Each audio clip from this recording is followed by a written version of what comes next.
In this video from the Klein Center, we're going to learn to wrap cables. Of course, cables are a part of every department in production, and we have to learn to take care of them, and there's an agreed upon way to do that. You might, at home or in your life previously, have wrapped that cable around your arm to make a circle. We don't do that because we understand what it looks like inside that cable. And inside a cable, there are smaller cables that wrap around and run through the jacket of that cable. When we wrap it around our arm, we're kinking that every time we do that tight wrap. And so instead, across this industry and film and any industry that relies heavily on cables, as we do, we use a reverse wrap to take care of our equipment. It takes care of our cables, it keeps them nice on the inside, and it ensures that they lay nice and flat every time we put them out to do our shows or shoots. In order to do the reverse wrap, the first thing we're going to do is we're going to take the connector and we're going to put it in our non-dominant hand. For me, that's my left hand. I'm going to put it in my non-dominant hand so that the connector is facing away from me. It is like that, so I can do the wrapping with my dominant hand. Now I'm looking for a wrap that's about the size of a basketball, and I need that wrap to be uniform, and I need this cable to be tidy so that connector faces away from me. I'm going to do the work with this hand. I'm going to use just these fingers on this hand, and my thumb is going to be up. I'm going to slide those fingers down, and the first thing I'm going to do is just make a wrap about the size of a basketball. Now, here's the part that takes a little practice. Without letting go of this cable, I'm going to slide my hand right back down, and this wrap is the reverse wrap.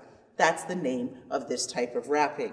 I slide it down, and rather than making a regular loop, as I did the first time, I'm going to turn my palm up, and I'm going to bring that loop up to my hand this way. Now, it's important that I grab the cable on the side where my thumb is, because then I don't have to let go as I slide back down and make a regular loop. This again is the reverse wrap loop, so I slide my hand down, and this one I flip it up and bring it around and make sure I grab on the side with my thumb. I slide immediately back down and I keep going.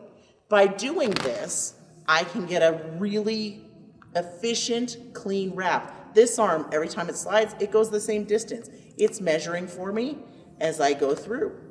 And I never, as long as I'm careful that I don't grab it on the wrong side, if I grab it on my thumb side, I never have to let go of this cable as I wrap. So I can just get it done real quick. Now, just like algebra looks easy when your teacher does it on the board, this wrap is a little more difficult than maybe it looks as I demonstrate it. There's some practice involved, and also these fingers are doing some work to make the wrap lay nice and even for me. This is the advanced part of reverse wrapping. As I slide down, I twist this cable as I need it to make my wrap lay nicely. I'm going to do that again here. I give it a little twist for that flip, and it's going to lay nicely.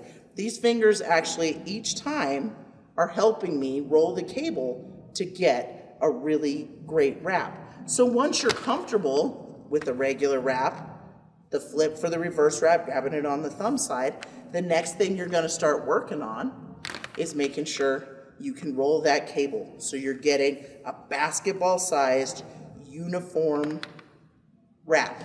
And this is going to work with any cable. We can move it right on over to heavier audio cable, like our output cables, or we can do the exact same thing with our power cables, our AC cables that we might be using in lighting.